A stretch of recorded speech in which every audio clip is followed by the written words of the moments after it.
நமக்கு உடம்புல வியர்வை அப்படின்றது ஒரு காமனான ஒரு விஷயம் தாங்க. ஒரு மனிதனாக பிறந்த எல்லாருக்குமே வந்து வியர்க்கிறது, அதாவது ஓவர் ஹீட்டில் இருக்கும்போதோ, இல்லை ஏதாவது வேலை செய்யும்போதோ, எக்ஸசைஸ் பண்ணும்போதோ, நடக்கும்போதோ, ஓடும்போதோ வியர்க்கிறதுங்கிறது ஒரு காமனான ஒரு விஷயம் தான்.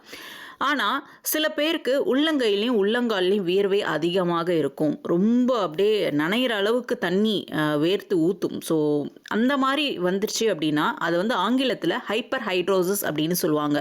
ஈவன் கோல்டு டெம்பரேச்சர்லேயுமே அவங்களுக்கு உள்ளங்கை உள்ளங்கால்லாம் வியர்த்து தண்ணி கொட்டுற அளவுக்கு வந்து அவங்களுக்கு வேர்வை இருக்கும். ஸோ இதனுடைய காசஸ் என்ன, எதனால் இந்த பிரச்சனை வருதுன்னு பார்த்தோன்னா, ப்ரைமரி காஸ் அப்படின்னு பார்த்தோன்னா ஜெனட்டிக்கலாக வரலாம். அவங்க ஃபேமிலியில் பரம்பரையில் யாருக்காவது இந்த பிரச்சனை இருந்திருக்கலாம்.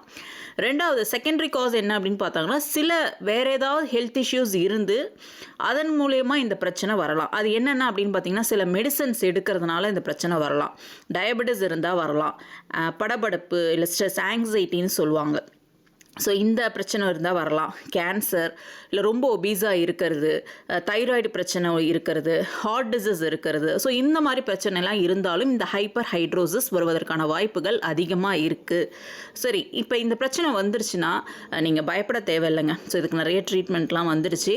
ஒரு டாக்டரை கன்சல்ட் பண்ணுங்கள். ஏன்னா உள்ளங்கை வேர்க்கிறதுங்கிறது சாதாரண விஷயம் கிடையாது. ஸோ அந்த மாதிரி வேர்த்துச்சுன்னா அவங்க எழுதுறதுக்கோ சமைக்கிறதுக்கோ எது பண்ணுறதுக்கோ அந்த கையை வச்சு பண்ணுறதுக்கு ரொம்ப கஷ்டப்படுவாங்க.